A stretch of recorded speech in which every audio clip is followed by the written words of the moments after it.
LeBron James, still face of the NBA mga bossing. So ito ang opinion natin dyan mga boss.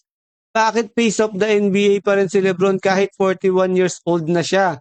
So kung naalala nyo mga bossing, nung umalis si LeBron sa Lakers, halos lahat naghihintay kung anong team ang kanyang pupuntahan mga bossing. Kahit nga hindi ka pa ni LeBron, sigurado akong napapaisip ka, saan kaya siya pupunta? O, di ba mga bossing, kahit nga halos lahat ng content creator about sa NBA, talagang nanguhula kung anong team yung pupuntahan niya. At hindi lang fans ang naghihintay pati ang NBA commissioner na si Adam Silver, naghihintay din sa desisyon ni LeBron.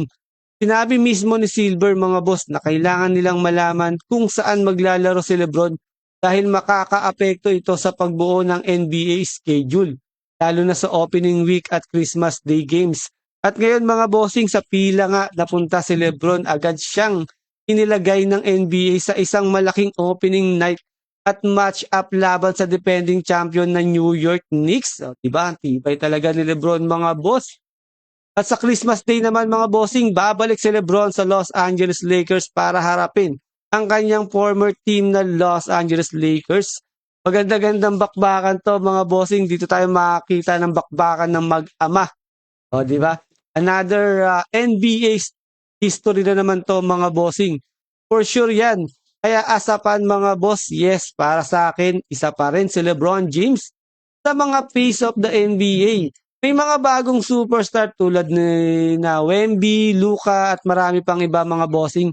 Pero iba pa rin yung impact ng isang LeBron James kahit 41 years old na siya. Pero hanggang ngayon kapag nagdesisyon si LeBron, kung NBA mga bossing ang naghihintay. So that's why for me, James is still one of the faces of the NBA. Pero kung kayo ang tatanungin mga bossing, ano ang opinion nyo dito?